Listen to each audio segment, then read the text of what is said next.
여러분 안녕하십니까? 10월 12일 화요일 뉴스투데이 강원입니다. 코로나19 백신 접종이 순조롭게 진행되면서 도민 10명 중 6명이 접종을 완료했습니다. 강원도에 따르면 어제 0시 기준 도내 백신 접종 완료자는 96만 9천 명으로 도민 전체 인구 153만 명의 63.4%에 달해 전국 접종률보다 4%포인트가 높습니다. 1차 접종자는 121만 6천 명으로 79.5%에 달합니다. 한편 어제부터는 백신을 맞지 않은 18세 이상 성인의 경우 별도의 예약 없이 당일 현장 접종이 가능해졌습니다. 농촌에서 일하는 외국인 근로자들의 문제 여러 차례 전해드린 바 있는데요. 강원도가 외국인 근로자 근로 여건 개선 대책을 내놨는데 외국인들의 무단 이탈을 막을 수 있는 실질적인 대책이 있어야 한다는 의견이 나왔습니다. 백승호 기자의 보도입니다. 강원도의 농업 인구는 15만 명, 지난 10년 사이 27%나 줄었습니다. 거기에다 65살 이상 농업인이 44%나 돼 농사일에 외국인 근로자를 쓰지 않을 수 없는 상황이 됐습니다. 하지만 코로나19 때문에 입국이 제한되면서 올해는 겨우 380명만 농가에 배치됐습니다. 그런데도 100명 가까이 무단 이탈했습니다. 외국인 근로자가 워낙 부족해 돈을 좀 더 많이 주겠다는 곳으로 말도 없이 떠난 경우가 많습니다. 문제가 심각하자 강원도가 대책을 내놨습니다. 2025년까지 92억 원을 들여 외국인 근로자의 주거시설을 개선하거나 의료복지를 확대하는 지원안을 주로 계획하고 있습니다. 이에 대해 농촌 현장과 자주 접촉하는 일선 시군 공무원들은 시큰둥한 반응을 보이고 있습니다. 계절 근로자 채용 단계부터 농가가 직접 참여해 농사일을 잘할 수 있고 의지가 있는 근로자인지 검증할 수 있도록 하자는 겁니다. 농업을 전혀 모르는 외국인 근로자가 들어와서 농장에 가서 일을 못하는 거예요. 그러다 보니까 농가가 직접 현장에 가서 인터뷰도 좀 하고.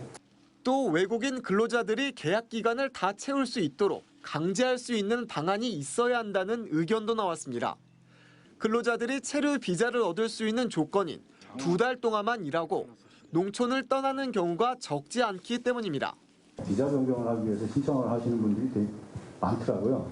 계절근로 참여 확인서를 발급을 할 수가 있는데 밑에다가 단서 조항을 다는 겁니다. 계약이 3개월까지 돼 있으니까 그때까지 안 되면. 농촌 현실을 제대로 반영하지 못한 강원도의 외국인 근로자 이탈 방지 대책에 농가들은 한숨을 쉬고 있습니다. MBC 뉴스 백소입니다. 플로빙이라는 말을 들어보셨나요? 다이빙을 하며 해양 정화 활동을 한다는 뜻인데요. 취미로 스쿠버 다이빙을 하는 사람들이 많아지면서 바닷속 쓰레기를 주워오는 다이버들도 늘고 있다고 합니다. 이하라 기자가 직접 바닷속에 들어가 요즘 달라진 다이빙 문화를 현장 취재했습니다. 다이버들이 배에 올라타기 전 스쿠버 장비를 점검합니다. 동료들과 수신호를 다시 한번 확인하며 또 점검합니다. 상승 속도가 너무 빠르면 안 되니까 우리가 천천히, 이게 천천히라는 뜻입니다. 천천히 올라가자, 이런 거. 마지막으로 호흡기를 불어보고 배에 올라탑니다. 다이빙 포인트에 도착했습니다. 여기 수심 15m가량 된다고 하는데요. 제가 바닷속에 직접 들어가 보겠습니다. 셋. 방어하자. 호흡기 바꾸고.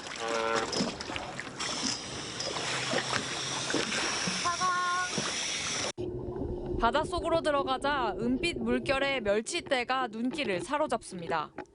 해초 사이에 물고기들이 숨어 있고 이리저리 헤엄치는 오징어 2마리와 마주치기도 합니다.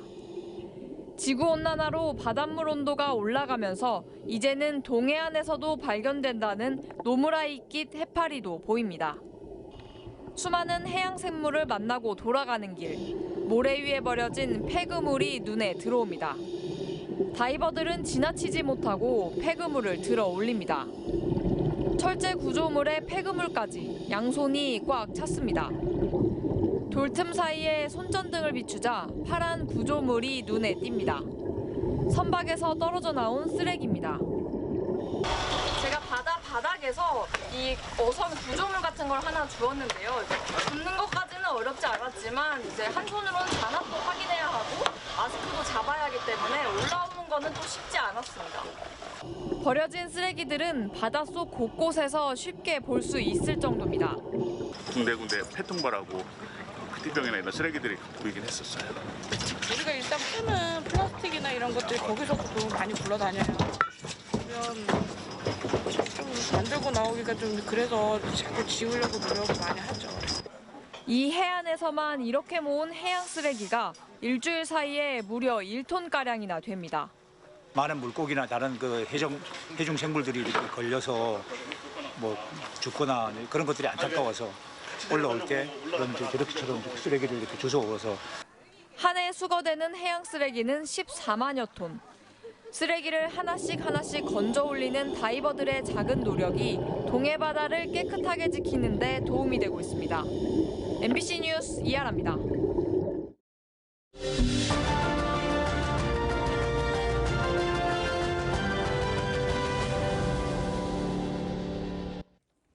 국회 상임위원회별로 국정감사가 진행되고 있는 가운데 경찰청 감사에서는 2년 새 20% 증가한 미성년자 무면허 교통사고가 거론됐습니다. 강원도에서도 지난해 10건의 미성년자 무면허 교통사고가 발생해 13명이 다친 것으로 밝혀졌습니다. 휴대전화나 컴퓨터 등에 들어있는 디지털 정보를 분석하는 포렌식 분석 건수가 3년 새 3배 늘었습니다. 한병도 국회의원의 국정감사 자료에 따르면 지난해 강원경찰청의 디지털 포렌식 분석 건수도 1,703건에 달했습니다. 4차 산업혁명에 필요한 강원도 내 학교 AI 교육이 부족한 것으로 나타났습니다. 안민석 국회의원은 강원도 초등학교 AI 교육 평균 수업 이수 시간은 22시간으로 전국 17개 시도교육청 가운데 10위, 중학교는 39.6시간으로 전국 11위에 그쳤다고 밝혔습니다. 학교 안전사고 예방시설에 대한 중요성은 커지고 있지만 학교 방화 셔터를 대체할 수 있는 방화 스크린 시설 설치는 미흡한 것으로 드러났습니다. 박찬대 국회의원이 교육부로부터 제출받은 자료에 따르면 방화 스크린 시설을 갖춘 강원 지역 학교는 30%에도 못 미치는 가운데 학교 10곳 가운데 7곳은 방화 셔터 안내 표시마저 외면하는 등 안전 조치가 미흡한 것으로 나타났습니다. 국회는 지금 국정감사 중. MBC 뉴스 이승현입니다. 원주 DB가 올 시즌 홈에서 열린 첫 경기에서 현대 모비스를 꺾고 기분 좋은 2연승을 챙겼습니다. 사회적 거리두기로 인해 경기장은 전체 좌석의 20%만 관중들로 채워졌지만 응원 열기는 뜨거웠습니다. 윤하은 기자입니다.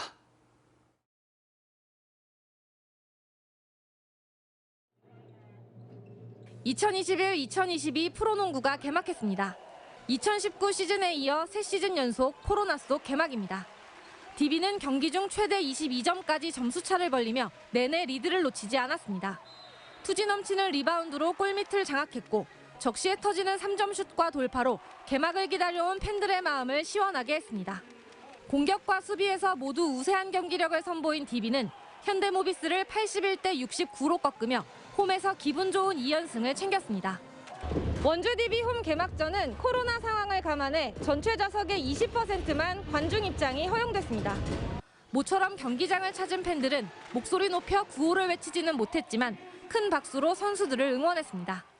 코로나로 인해 가지고 너무 해소할 데가 없는데 우리는 원주는 이 동부 프롬이라는 곳이 있어가지고 너무 또 DB랑이 너무 좋습니다. 이렇게 개막전에 20%라도 올 수 있어서 너무 좋아요. 오랜만에 농구 볼 수 있어서 정말 기분 좋고요. 우리 선수들 비시즌에 운동 열심히 한 것 같은데 최선을 다해서 다치지 않고 올 시즌 좋은 모습 보여주길 기대합니다. DB 화이팅! DB는 지난 시즌 부상 선수가 많아 플레이오프 진출에도 실패했던 만큼 선수층을 두텁게 정비했습니다. 메이튼과 프리먼 등 외국인 선수와 이번 시즌 새로 영입한 박찬희가 팀의 활기를 불어넣을 것으로 기대됩니다. 저희 원주 팬분들이 농구를 굉장히 많이 좋아해 주시고 아껴주시는 걸로 알고 있어요. 올해는 꼭 같이 오셔서 열기 그리고 같이 호흡할 수 있는 시즌이 되도록 됐으면 좋겠습니다. 원주 안방에서 기분 좋은 승리를 챙긴 DB는 오는 15일 창원에서 LG를 상대로 3연승에 도전합니다. MBC 뉴스 윤하은입니다.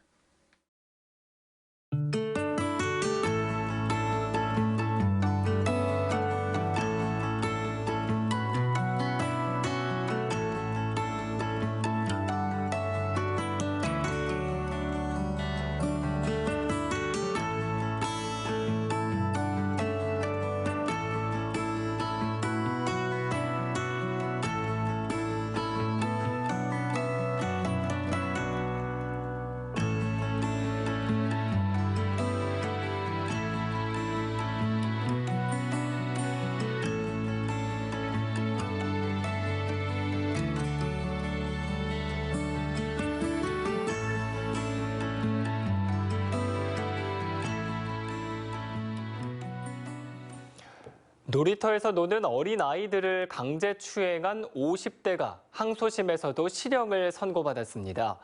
서울고법 춘천재판부는 미성년자 강제추행 혐의로 기소된 56살 A씨에게 원심과 같은 징역 2년 6개월을 선고했다고 밝혔습니다.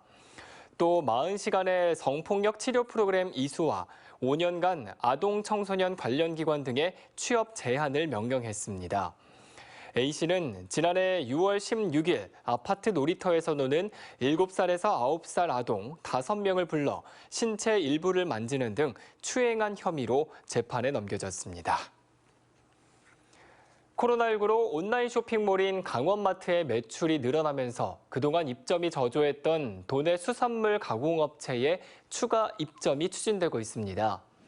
강원도는 코로나19로 오프라인을 통한 수산물 판매가 부진해지자 도내 수산물 가공업체와 250곳을 대상으로 강원마트와 시군 온라인몰의 입점을 추진한다고 밝혔습니다. 현재 도내 온라인몰에서 수산물 가공업체는 42곳으로 전체 입점업체의 17%에 그치고 있습니다. 지난해 강원마트의 매출액은 158억 원으로 4년 전보다 매출이 70% 이상 상승한 것으로 나타났습니다. 대전에서 열린 전국 기능 경기 대회에서 강원도 선수단이 금메달 4개를 따내는 등 모두 35명이 입상했습니다. 올해 정식 직종으로 선설된 산업용 드론 제어에서는 강릉중앙고등학교 학생 2명이 만점에 가까운 점수로 금메달을 목에 걸었고 전통적인 강세 직종인 배관과 전기기기에서도 각각 1명의 금메달 입상자가 나왔습니다. 이번 대회 입상자 중 직종별 1, 2위는 국내 평가전을 거쳐 국제기능올림픽의 대표 선수로 참가할 수 있습니다. 강릉시가 내년에 개최되는 전국 생활문화축제를 앞두고 지난 10일 포항에서 진행된 2021년 전국 생활문화축제 폐막 행사에서 축제기를 전달받았습니다. 2022년 9월에 열리는 전국 생활문화축제는 강릉 명주예술마당과 임당 생활문화센터 등에서 열리며 생활문화동호회가 평상시에 사용하는 문화예술대관 시설을 주 축제장으로 정했습니다. 강릉시는 일상 공간을 축제 기간 동안 화합과 홍보의 축제로 만들어 동호회의 활동 동기를 부여하고 생활 문화의 새 흐름을 조명할 계획입니다. 2021 한국현대조각초대전에 출품된 국내 원로 중견 작가 작품이 초대전 개최 이후 처음으로 지역 순회 전시에 나섭니다. 한국현대조각초대전 운영위원회는 지난달 9일부터 춘천 MBC 호반광장에서 이어진 초대전을 마무리하고 오는 15일부터 전시 공간을 인제 박인환 문화관으로 옮겨 한 달여 동안 순회 전시를 마련한다고 밝혔습니다. 조각과 문화의 만남이라는 주제로 오늘 11월 14일까지 이어지는 한국현대조각 인재초대전에는 권치규, 한영호 등 국내 원로와 준징 작가 작품 41점이 전시될 예정입니다. 강원도 환동해 본부가 강화된 어선 위치 발신 장치 상시 작동에 대한 홍보에 나섭니다. 다음 달부터 어선 위치 발신 장치를 모두 작동하지 않을 경우 300만 원 이하의 과태료 처분을 받게 됨에 따라 이달 말까지 어민들을 대상으로 강화된 기준 준수를 당부할 계획입니다. 해양수산부는 어선들이 고의로 발신 장치 작동을 차단해 먼 거리의 불법 조업에 악용하는 사례가 늘고 있다며 위치 발신 장치를 모두 켜지 않으면 과태료를 부과하도록 기준을 강화했습니다. 코레일이 최근 4년 동안 무궁화호 3개 노선의 열차 운행을 36% 줄이면서 교통 취약계층의 접근성이 더욱 악화됐다는 지적이 나왔습니다. 국회 국토교통위원회 송석준 의원에 따르면 코레일이 2017년부터 2021년까지 경부선과 호남선, 중부선의 운행을 평일 44회, 주말에는 50회가량 줄였습니다. 이상으로 뉴스투데이 강원을 마칩니다. 시청해주신 여러분 고맙습니다.